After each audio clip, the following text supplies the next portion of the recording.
So here we are in Sandra's office, dressed like we're at work, and realising that actually for this video we should probably be dressed in pyjamas and wellies, because although it's only February, we thought we'd like to talk to you about summer camps and all the many benefits of taking your children, young people, as many volunteers as possible away to summer camp. Why they're such an important part of our young people's spiritual growth and relational growth with you as adults and their peers, really. You're just talking about what you're wearing and summer camp. I just remember turning up to leave to go on camp with a bunch of young people and a 14-year-old girl called Becky turning up with the thickest possible makeup on so that she didn't have to reapply through the week. Oh, it didn't last very long. carefully layered. It was very layered. Yeah. Taking young people, children, families away for a residential is such a significant way that we can build with them. It builds community, and if we're going somewhere where there are people from other churches there as well, whether that's locally or nationally, it helps. Often our small groups recognise that they're some part of something bigger and they're part of this amazing thing that we call church. But it also helps them spend that time to just deepen their relationship with God and deepen their relationship with each other and deepen their relationships with us.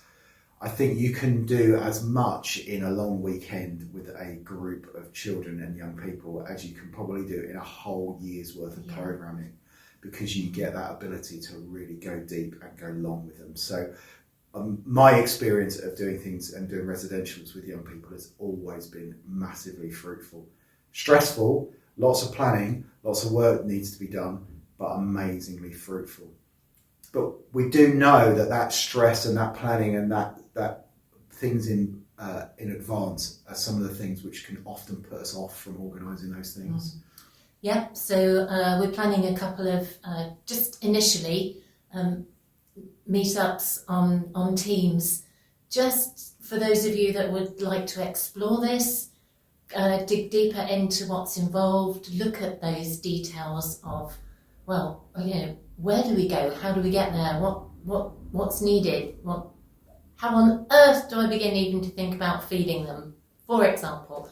So just to look at all those logistical things and possibly even connect smaller groups with each other who might like to actually pull resources and go to something together.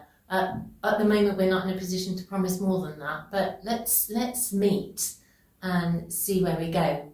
Because, like Barry says, that trajectory from kind of Friday night, oh, there's no phone signal, where do I plug my hair straighteners in, all of that, and that's just the leaders, to by the time you get to Sunday afternoon or whenever it is you're leaving, oh, have we got to go back? This has been so good. It's just a really, really, it's a beautiful thing, a fabulous thing. As Barry says, you can achieve so much more over a couple of days where you really get to know those young people, those children, far more than you have in just whatever it is, your hour, your 45 minutes on an occasional Sunday or afternoon, or whenever you normally have that contact with them. Really do recommend it. And you'll find throughout the newsletter just different contacts, different places. There are so many possible camps that we could tell you about. What we've actually put in here are ones that we know people locally have been to and experienced. So if you've got an interest in something, then let us know and we can put you in contact with somebody that's been there before and walked the walk. And we've intentionally said children and young people because although some of us might think these things are youth camps, there are lots and lots of options for younger children, for sort of 8-year-olds and above to go away, but also for things where families can do things and for younger ones. So there's all the options from sort of 0 to 18. And I have been on youth camps with very, very small children, often leaders' children tagging along, but even then that brings something different into the experience of having little ones to look after through it. So age should not be a barrier. We've also had some of our senior citizens come along as volunteers as well. So age is not a barrier at the other end to it. So do check out those links, as Jo says. Do join us on one of those meetups that we're doing on Teams at the later on in the month. Even if you're just curious and you want to find out a little bit more, or if you've got a bit of experience and you think you can share that with others, then do come along. We look forward to seeing you soon. Bye. Bye.